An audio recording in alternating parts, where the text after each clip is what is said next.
Welcome to America's Policy Podcast. I am your host, Cassandra Alessio, and this is episode 27. Today, I want to discuss an article that I read in the Wall Street Journal. I have it in front of me. I think it's either this morning or yesterday about the chronic disease's biggest scourge in American health. And they give you all the statistics and information about chronic illnesses and what's going on or chronic disease and what's going on in America and how it's becoming a huge problem, not only for people, but for industries. If people are suffering from chronic illnesses, it makes them have a difficult time not only getting a job, but maintaining employment. And it's also a drain on the medical system. And then there's also companies that profit from these chronic diseases. And what do we need to do to go forward to find more cures? Because a lot of these chronic diseases might be able to turn into a non-chronic disease, right? So something that maybe if there is a treatment plan and it really helps cure the disease, that we could work towards that. And this all kind of blends in with all these health policies, and it blends in with insurance and what is going on a federal level, because the fact is that Americans are struggling with their health. And we have to ask ourselves why. And I always go back to this because I think a lot of problems are connected to our food sources and our quality of food and what we allow. And we do need a huge overhaul of the FDA. And we're seeing it more and more in the news. But the problem is there's probably going to be pushback because there's so many different people involved, right? You have the people, the farmers, the growers, people that are trying to maintain their farms in America, which is very expensive. Then you have also another group of people who are benefiting from these chronic illnesses. And how do we keep them out of the picture? Because we should want everyone to be healthy. People that are healthy work. People that work increase the economy. They spend money, and that's what makes our country prosperous. And when they talk about these chronic diseases, we have to look at so many different parts of the American culture. Now, some parts of the American culture we were very successful at, and other parts we were very poorly at in comparison to other countries. So, how do we get our people to be able to eat healthier, be able to not only eat healthier, but be able to have access to healthy foods? It's so difficult in many parts of this country where you cannot obtain healthy food or food that is not processed, food that is not filled with additives and chemicals and preservatives.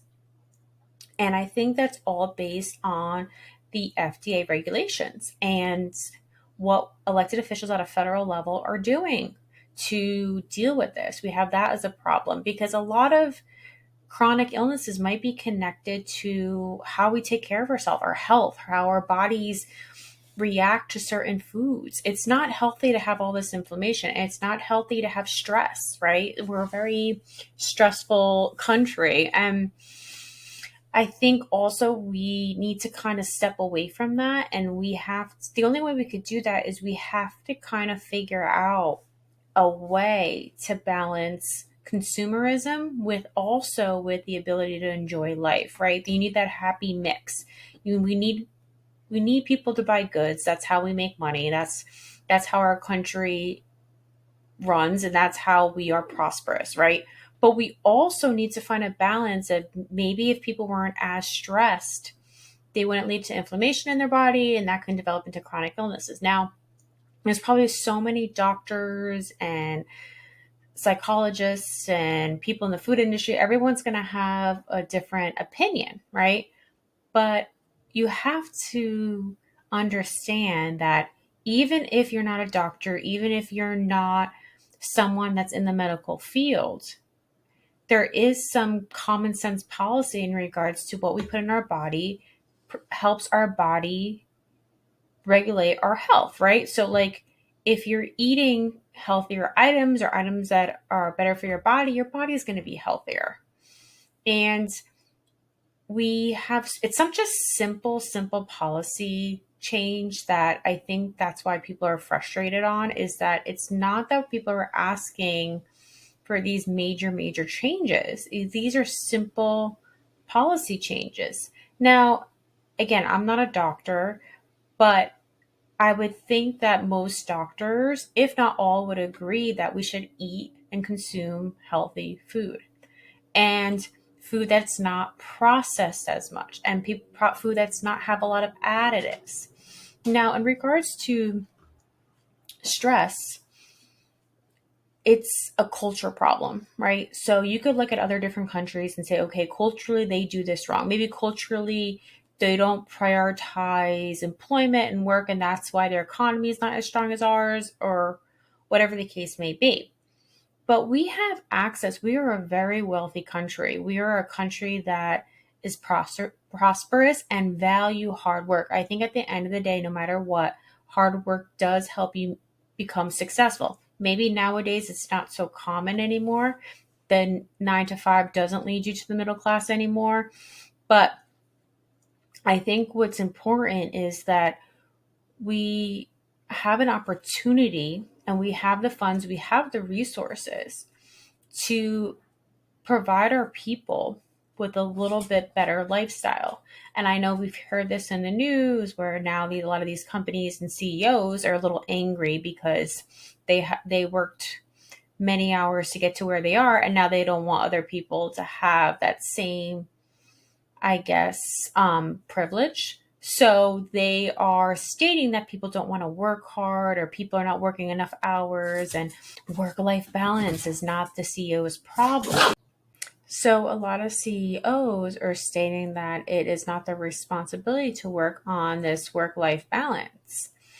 And it seems like that's coming in from a perspective that they felt that they were given the short stick and they don't want the next generation to get the better stick, right? Or it's coming from the point that they think they don't need their workers. Now, that is not to say that people have not worked hard to build themselves to the top, but it seems a little, I don't know, ignorant to state that you don't need your employees. You can't run a business solo. I mean, you could, I guess, technically, yes. How successful and how big is probably going to be very limited.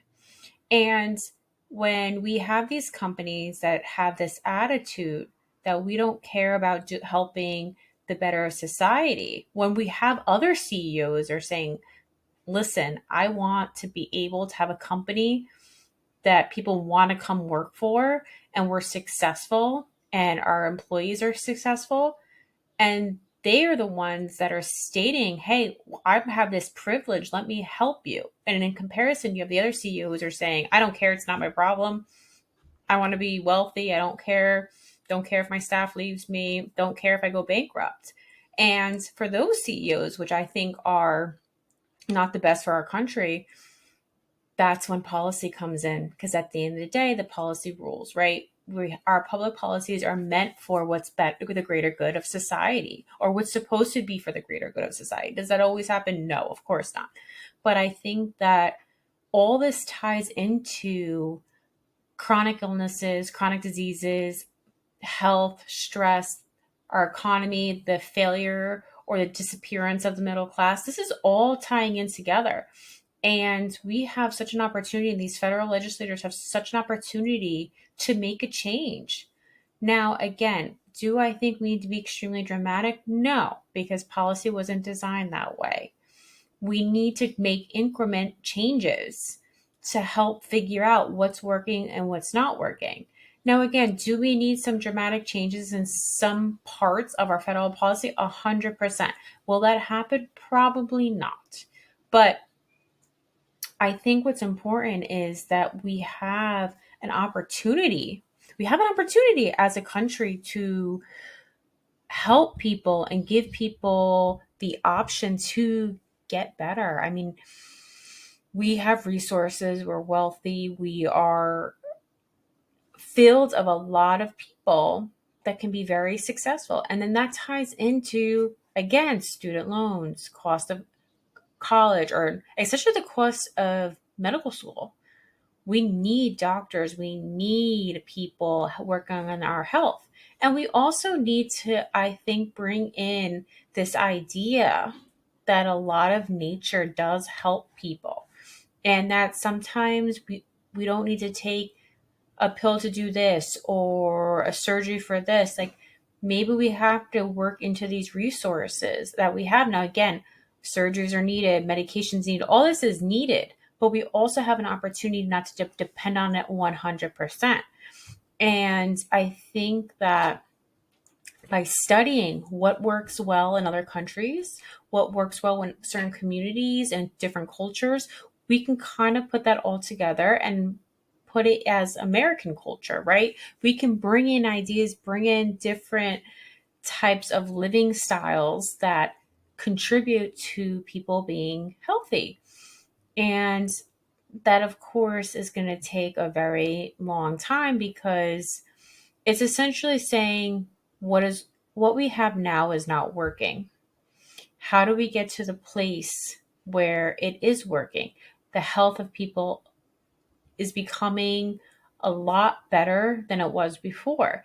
And that's a very hard thing to do, because it's going to be a multiple policies are going to be involved, essentially. And we see it now. We see people that are struggling with accepting, I guess, that change is needed, and that this is not a partisan issue. I don't think anyone wants people unhealthy. I think this is just black and white to me. And if the farmers are stating, right, it all goes down to our food sources. We need to be able to grow and produce a lot of food within our country, right? Because we want to lessen the transportation. That doesn't mean that we're not obviously going to get food from other countries, of course. But what can we do to help our own farmers become successful?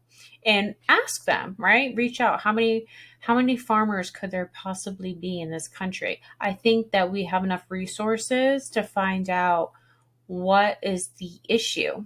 Is it a water system? Is it animals? I mean, I don't know. I'm not a farmer, but why don't we figure out that and help them? If that's the problem, they're stating, well, the reason why we use so many chemicals, the reason why we use so many preservatives, the reason why we do this X, Y, and Z is because of X, Y, and Z. How do we solve that to make our food safer?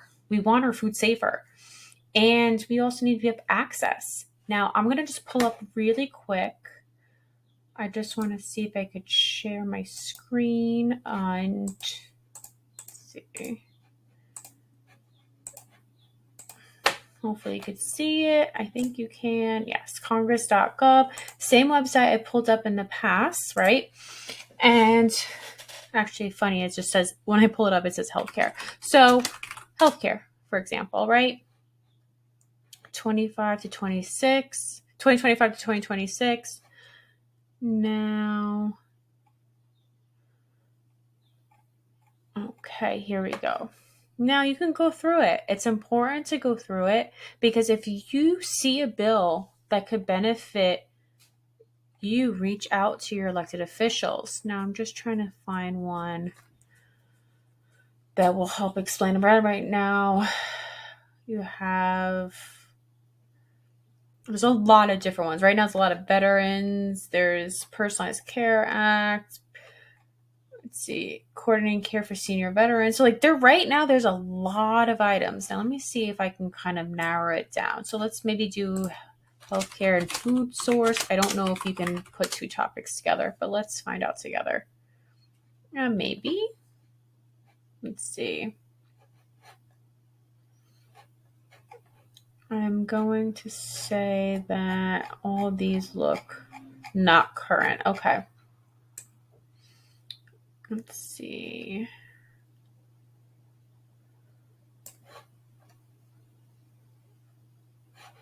We're going to uncheck Library of Congress. Okay, so we can narrow it down a little bit. So let's look at this one. People Care Act, HR 150. Let's see if this has anything to do with what we're talking about.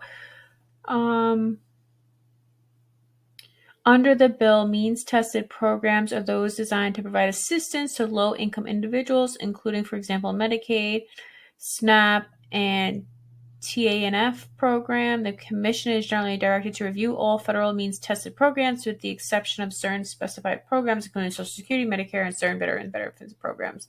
Okay, so that's not really what we're talking about. But, okay, so let me go back. Okay. So, let's see about this one. HR 2590. So this one is a program to test hospital innovations that support low-income or uninsured individuals with serious mental and physical health. Okay, so this is not really what we're talking about, but some of these bills are quite interesting. You should really look into it. So this is not exactly what I'm trying to find, but you have an idea. This is important. And let's try do food source.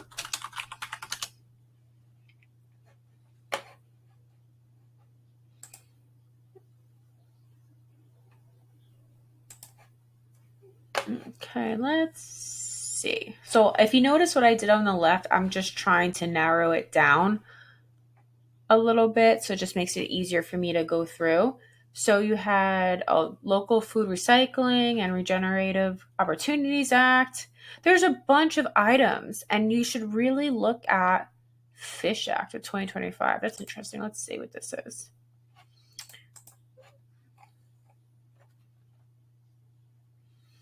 To combat illegal, unreported, and unregulated fishing at its sources globally.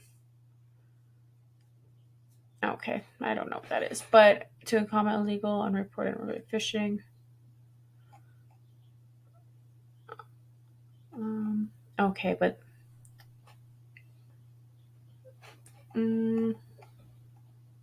yeah, this is not helping us. Okay, so you get the point. So look at the legislative website, find out if there's any bills that are affecting you directly, reach out to your legislators, and then hopefully there will be some more discussion from the FDA. I think it's important, contact your federal legislators, let them know.